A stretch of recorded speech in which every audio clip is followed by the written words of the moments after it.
السلام علیکم ورحمۃ اللہ وبرکاتہ۔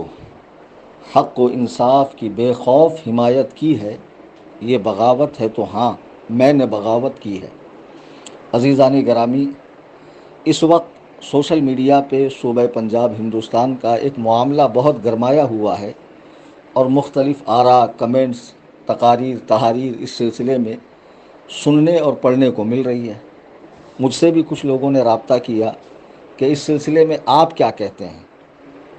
مجھے نہیں معلوم کہ میرا کہنا کتنی اہمیت رکھتا ہے، لیکن اس بارے میں میرا کہنا ضرور ہے، اور وہ میں اپنے شاگردوں کے لیے، چاہنے والوں کے لیے، ماننے والوں کے لیے اور غیر جانبدارانہ بات کرنے والوں کے لیے عرض کروں گا۔ معاملہ کیا ہے؟ آپ نے دیکھا کہ 25 سیکنڈ کی ویڈیو ہے جس میں کہ چوشا شریف کے سید اشرف صاحب کرسی خطابت پر براجمان ہے، اور نیچے ایک سید زادے حضرت مولانا سید قمر الدین بخاری چشتی صاحب بھی بیٹھے ہوئے ہیں اور وہ ان سے الجھ رہے ہیں۔ اتنا حصہ کاٹ کر عام کیا گیا، اور اس پر جو کمنٹس اور جو لمبی چوڑی گفتگو صاحب لوگ کرنے لگے کہ ایک کو بالکل اعلیٰ علیین میں اور دوسرے کو اسفل سافلین میں، یعنی جہنم کے سب سے نچلے طبقے میں پہنچا دیا۔ جبکہ غیر جانبدارانہ بات یہ ہوتی ہے کہ اگر وہ سید ہیں تو یہ بھی سید ہیں اور صحیح نسب سید ہے۔ اور بعد میں سید قمر الدین صاحب کا ایک وضاحتی بیان آیا جس میں انہوں نے اپنا، میں نے سنا ہے، میں نے دیکھا نہیں، احباب نے بتایا کہ جس میں انہوں نے اپنا پورا شجرہ نسب جناب رسالت مآب صلی اللہ علیہ وسلم تک ثابت کیا، اور بتایا کہ بات کیا تھی کہ سید اشرف صاحب کی جو آمد ہوئی وہ صرف دعوت اسلامی، مسلک اعلیٰ حضرت اور حضرات صحابہ کے چاہنے والوں کو ٹارگٹ کرنے کی غرض سے ہوئی۔ اگر یہ صرف ان کی ہی بات ہوتی تو مجھے تحقیق کی ضرورت پڑتی، لیکن یہ معاملہ خود میرے ساتھ بھی پیش آ چکا ہے۔ کچھ سال پہلے پٹنہ ایئرپورٹ پر میں وایا دہلی ممبئی آ رہا تھا، ایئرپورٹ پہ میں بیٹھا تھا، یہ صاحب تشریف لائے، ان کو تو دیکھتے ہی میں نے پہچان لیا، چونکہ ویڈیو وغیرہ کے شوقین ہے اور میں ویڈیو تصویر بنواتا نہیں ہوں۔ بہرحال جب یہ آئے تو انہوں نے مجھ سے برکاتی ٹوپی دیکھ کر نام پوچھا۔ جب میں نے نام کہا کلیم حنفی رضوی تو آگ بگولا ہو گئے، اور معلوم پڑتا تھا کہ اگر ایئرپورٹ نہ ہوتا تو ابھی میرا قتل کر دیں گے۔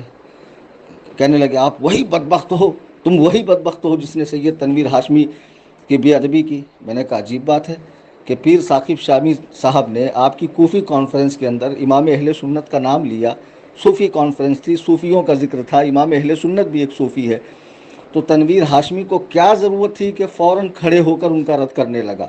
تو اگر میں نے اس پر ان کا رد کیا ہے تو اس میں بری بات کیا ہے؟ تو وہ صاحب جس انداز میں پٹنہ ایئرپورٹ پر اعلیٰ حضرت کو یاد کر رہے تھے، فاضل بریلوی، فاضل بریلوی، ایک مرتبہ بھی انہیں توفیق نہیں ہوئی سرکار اعلیٰ حضرت کو اعلیٰ حضرت کہنے کی، رحمت اللہ علیہ کہنے کی، امام اہل سنت کہنے کی۔ یہ دلوں کا بغض ہے، اور جگ ظاہر ہے کہ یہ اور ان کے جتنے حواری ہیں، جتنے چاہنے ماننے والے ہیں، ان کے دل حضرات صحابہ کے معاملے میں صاف نہیں ہے، بالخصوص حضرت امیر معاویہ کے حوالے سے دل میں کجی ہے۔ اور جو ان کی حمایت میں تحریریں لکھ رہے ہیں، سجادہ نشین صاحبان، گدی نشین صاحبان، تو ان کے دل بھی جو ہے حضرات صحابہ بالخصوص حضرت امیر معاویہ کے لیے بالکل صاف نہیں ہے۔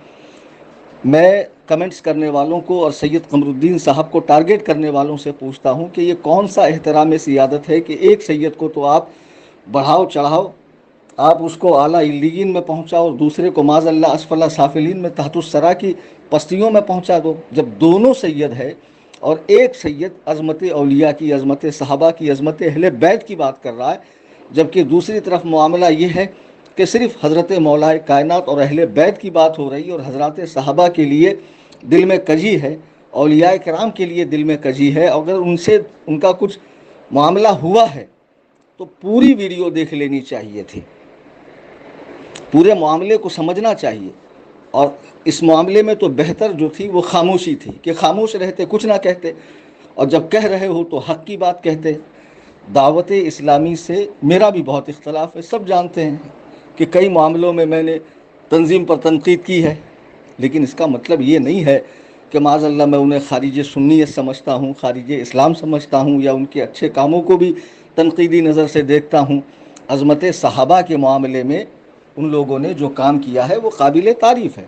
اب لوگ کہہ رہے ہیں کہ سید اشرف صاحب اتنی بڑی خانقاہ سے ہیں، اور اتنا بڑا ان کا کام ہے. تو میں بتا دوں کہ ان کی جو تنظیم ہے آل انڈیا علماء مشائخ بورڈ، جو بھی ہے علماء صوفیہ مشائخ بورڈ، کوئی اتنی مشہور و معروف تنظیم تو ہے نہیں.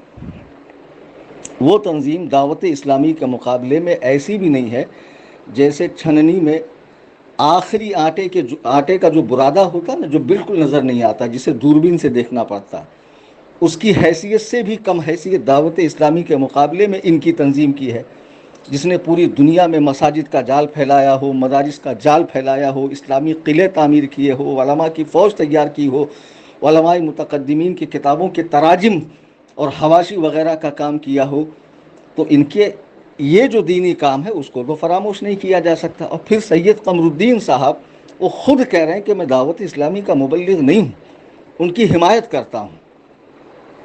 تو اس بات پر انہوں نے ان کو ٹوکا کہ آپ دعوت اسلامی کی یا اعلیٰ حضرت کی مخالفت ایسے ماحول میں نہ کریں جہاں وہابیت دیوبندیت کثرت سے پھیل رہی ہو، جو آپ کو بھی بریلوی ہی سمجھتے ہیں مراسمات اہل سنت و جماعت بجا لانے کی بنیاد پر. تو کیا ضرورت ہے آپ یہاں مخالفت کر رہے ہیں؟ تو اتنا حصہ کاٹ کے اس سید زادے کو معاذ اللہ رب العالمین کیا کیا کہا جا رہا ہے. میں پوچھتا ہوں جو محبت اہل بیت کا دم بھرتے ہیں، کیا یہی محبت کا تقاضا ہے کہ نبی کی ایک اولاد کو بڑھاؤ چڑھاؤ اور دوسرے کے بارے میں ایسے سخت نازیبا کلمات اور جملے استعمال کرو؟ کل بروز قیامت حضور علیہ الصلوۃ والسلام کو اور جناب علی مرتضیٰ کو، جناب حسنین کریمین کو آپ کیا منہ دکھاؤں گے کہ کل انہوں نے پوچھ لیا کہ تم نے ہماری ایک اولاد کے ساتھ ایسی بدتمیزی کی تھی؟ اگر وہ سید ہیں تو یہ بھی سید ہے. اس معاملے میں یا تو خاموشی اختیار کی جائے یا تو بولنا ہے تو حق کی بات بولیے. اور پوری تنظیم کو دہشت گرد قرار دینا، پاکستانی کنیکشنز بتانا، پاکستانی کنیکشنز تو ان کے بھی ہیں کہ جنہوں نے کوفی کانفرنس میں نجس الپادری کو بلایا، ایک بدترین کافر کو عزت دی، ممبر رسول پر بٹھایا، اس سے خطاب کروایا. حکم تو ان پر بہت زیادہ سخت ہے. سید قمر الدین صاحب نے اگر جسارت کی سوال کرنے کی تو سوال کرنا گناہ کب سے ہو گیا؟ سمجھ میں نہیں آیا. یعنی بت بنے خاموش بیٹھے رہو، جو کرتے ہیں کرنے دوں، ایسا نہیں. حتیٰ کہ حضرات صحابہ بھی بارگاہ رسالت میں عرض کرتے اور انہیں جواب ملتا. اور حدیث میں ہے کہ کبھی کبھی 3 مرتبہ پوچھتے، تبھی قرآن نے کہا انظرنا، کہ ہمارے حال پر نظر کیجئے، یعنی ادب و احترام کے دائرے میں بارگاہ رسالت میں سوال کیجئے. تو کسی شخصیت کو بھی آپ سوال سے مبرہ مت کیجئے نا، کہ ان سے پوچھا نہیں جا سکتا ہے، ان سے بات ہی نہیں کی جا سکتی ہے، ان کے ہر قول و فعل پر آمنا و صدقنا کہو. تو یہ اندھی عقیدت آپ کو مبارک ہو. سید قمر الدین صاحب کو جو بات کھٹکی انہوں نے کہی، مجھے اس میں کوئی بدتمیزی نظر نہیں آئی. اور جس شخص سے انہوں نے پوچھا ہے ان کے معاملے کو اگر بنظر غائب شروع سے آخر تک دیکھا جائے تو سید قمر الدین کی یہ جسارت مجھے کم معلوم پڑتی ہے. خیر، اللہ تعالی ہمیں حق کہنے، حق سننے، حق پر چلنے، حضرات انبیاء علیہم السلام، صحابہ کرام، اہل بیت پاک اور تمام اولیاء اللہ کی تعظیم و تکریم کرنے کی توفیق عطا فرمائے. مسلک حق اہل سنت و جماعت یعنی مسلک اعلیٰ حضرت پر استقامت نصیب فرمائے. آمین ثم آمین.